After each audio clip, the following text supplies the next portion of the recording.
are gonna get started on our blackberry mojitos. A mojito is one of my most favorite drinks because if you know me, I love a really good, refreshing, not as sweet drink. So this is filled with lots of fresh mint and limes, and we're gonna start with our lime juice first.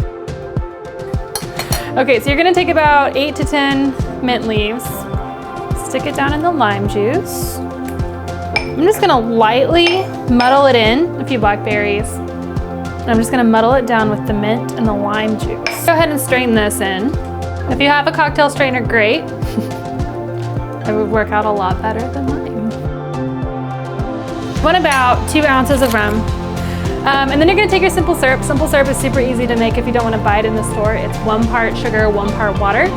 Or you can do 2 part sugar, 1 part water if you like a little bit sweeter drink. Add 1 ounce of crushed ice. So once that's started, we're gonna add more ice. Hopefully you crush it better than Jordan did. And garnish with a few blackberries and like a little bouquet of your mint.